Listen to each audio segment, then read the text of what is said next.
Tell me what you think, from your standpoint, has been happening in Gaza the last week.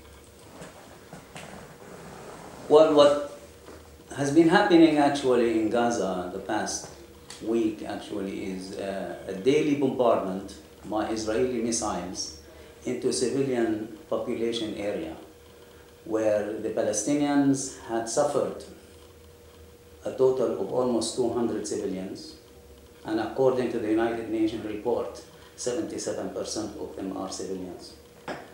And over 1,500 people got injured, and the destruction of almost the infrastructure of Gaza Strip.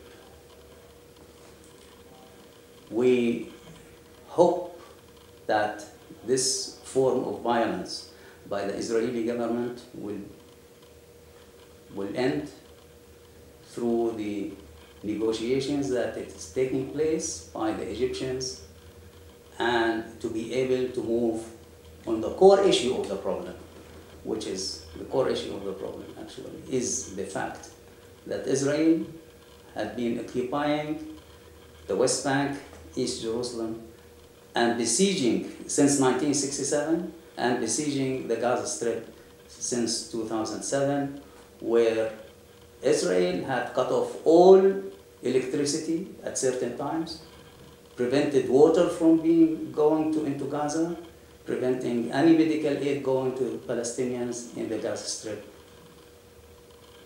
Well, yes, Israel has the right to defend themselves, as well as the Palestinians have the right to resist its military occupation. If the oppressed, if the occupier actually have the right to defend himself, what about the victim? What about the people who have been occupied since 1967? How do you feel as a Canadian? How do you feel as a Canadian if you are occupied since 1967 by the United States? Wouldn't you resort to defend yourself? You are not going to open your houses to them and welcome them if they oppress you, if they don't deal with you equally, and if they don't eventually end its occupation of Canada. But does that justify Hamas sending rockets into Israel? That doesn't justify it, but it also Israel should prevent itself, should put an end to its missile launching into Gaza. Once Israel realizes that it should stop launching these missiles, I don't think anybody would be able to launch rockets into Israel. And the final question, what is the one thing that will end this? You've talked about it earlier, but let's do it one more time. Will this dispute end with a ceasefire, or does it take more than that? Well, this ceasefire will be a temporary ceasefire if it does not entail addressing the real and the core issue of the problem. And we have talked about it. If Israel is looking only for a ceasefire, we've done that in 2012, we've done that in 2008 and 2009.